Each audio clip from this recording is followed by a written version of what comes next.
तुम्हाला लवकरच म्हातारं व्हायचं असेल किंवा फास्ट स्टेजिंग होऊन चेहऱ्यावर सुरकुत्या पाडायच्या असतील तर याचा समावेश तुम्ही नित्यनियमाने तुमच्या आहारामध्ये करावा। सर्वप्रथम साखरेचा अतिवापर, यामुळे शरीरातील कोलेजन आणि इलॅस्टिन हे नष्ट होते, त्यामुळे त्वचा ही सैल पडते, सुरकुत्या येतात आणि इन्फ्लेमेशन सुद्धा वाढते।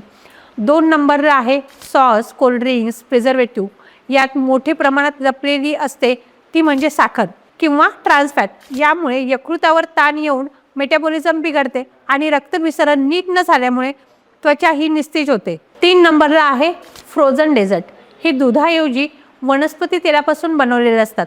यातील हायड्रोजन हे हृदयासाठी घातक आहे, तर अति गोडव्यामुळे होणाऱ्या डिहायड्रेशनमुळे त्वचा ही कोरडी आणि रुद्ध दिसू लागते। आणि 4 नंबरला आहे अल्ट्रा प्रोसेस्ड फूड। यात अति प्रमाणात मीठ आणि रसायने असतात। या जास्त मिठामुळे डोळ्याखाली सूज येते, तर रासायनिक घटकामुळे पेशीचे कायमस्वरूपी नुकसान होऊन शरीराची नैसर्गिक झीज ही वेगाने होते।